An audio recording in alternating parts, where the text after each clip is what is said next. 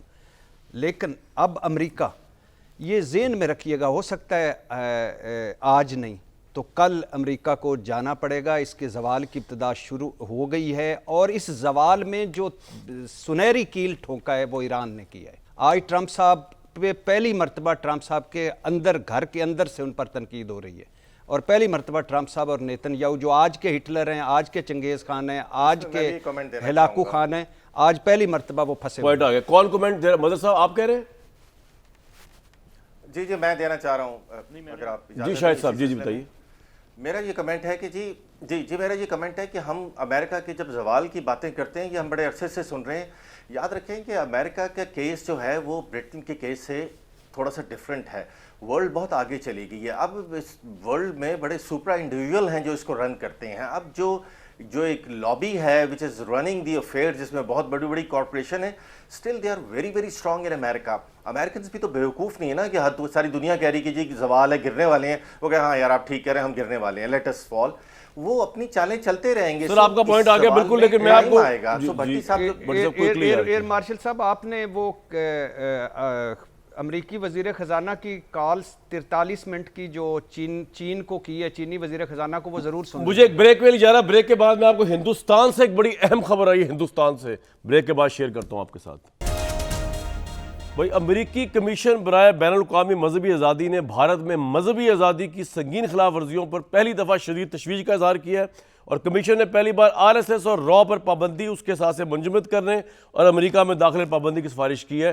اقلیتوں کا اتنا برا حال کیا ہے ہندوستان نے کہ امریکن جیسے ہیومن رائٹس کمیشن جو ہے ان کو لتاڑ لے. لیکن مجھے پتہ ہے فرق کوئی نہیں پڑنا کہ نریندر مودی کی پوری پالیٹکس ہی جو ہے اقلیتوں کے خلاف پاور میں آنے کی ہے. ایران کے اوپر جو وار چل رہی ہے اس پہ آپ کو ہم رپورٹ کرتے رہیں گے. کل تک اجازت.